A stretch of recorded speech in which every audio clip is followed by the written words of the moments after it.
مؤمنك هو حساب تميع مؤمنك الدنيا دوشيدا إلهي كسو أدعي كسو عابدي صلاة دايرة فرادك أنت وتكنيي إن لعك بابنك قيام الله قد قيا dadkii ilaahay yaqaanay daraariya habeen aakhirada horta la yaka aakhiradu qofka haday horta la maxay ku aakhiradu kugu saameynaysaa noloshaada aakhirada maxay kugu reebaysaa ma taqaana waxa doonta ku hadli kari maysid waxa doonta eegi kari maysid waxa doonta cuni kari maysid sida doonta u noolaan kari maysid waayo dareenka aakhirada qalbiga haduu galo dareenkaas xumaanta oo dhan ka joojinaya wanaag oo dhan ku diraya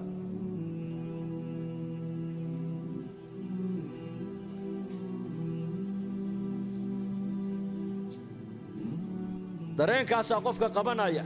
qofka inuu macsiyada waxa ka qabanaya waa dareenkaas waa iimaan weeyaan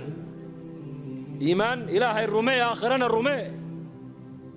ilaahay rumee aakhirana rumee waa labada nabiyadu dadkay ugu yeedhayeen nabi kasto adduunka la keenay ummadda ilaahay xaqiisu ugu yeedhay aakhiradana xaqeegu ugu yeedhay waxa ilaahay kaaga raali noqona waa iimaan iyo amal saalix waxa aakhiradaadu ku badbaadaysana waa iimaan iyo amal saalix markaabuu nabigu yidhi caaisha qofka muuminka iimaanka leh ee adduunyada dusheeda ilaahay ku soo adeecay waa loo fudaydin salaada faradka inta tukataan in laag baabanka qiyaama looga dhigi buu yidhi intaan tukanay salaada maqrib 3 daqiiqo 12 daqiiqo 13 daqiiqo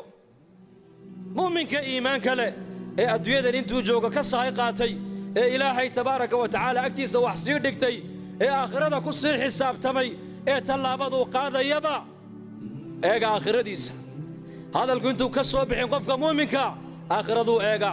dhaqaalihiisa intuunan bixin aakhiradu eega meeshuu marayo aakhiradu eegaya meesha aan u socdaa ma meel aakhiradeeda iga dhaawacaysaba mise waa meel aakhiradeeda waxay taraysa hadalka iga soo baxaya ma hadal aakhiradeeda dhaawacayaba oo dhib ii geysanaya hadhow toole mise waa hadal aakhiradeeda aan ku badbaadayo dhaqaalahan bixinayo ma dhaqaale aakhiradeeda ay kabayaba oo aakhira ku badbaadayaba oo ma meel fiican buu igu dhacaya mise aakhiradeedii buu dhaqaalahaas iga bixinaya oo ka qabsadaa inta goor tahay Ataa as-Sulami rahimahullah ninka la oran jiray wuxuu ahaa nin murug badan buu ahaa murug badan salafu saalix 30 sano baa la yidhi ninkaasi dhulka mooyaan cirka ma eegin markaasaa lagu yidhi murugtan badan waa maxay baa lagu yidhi ma dadkani waxay ogaan baad adigu ogaatay baa laga yidhi dadka aniga waxba igama geline taydan anigu aan ka hadlayaa waxaan inii sheegayaa almawtu fii cunuqii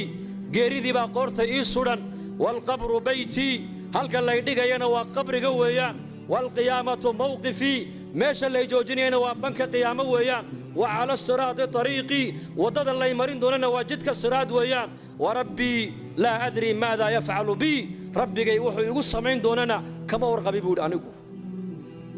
intaasoo marxala ninka ay sugayso isagu hadduu qosle ha qosle buu yidhi anu taydaan ka warramayaa buu yidhi intaan noolahay oo hinbaa nolosheeda ku dhammaysan buu yidhi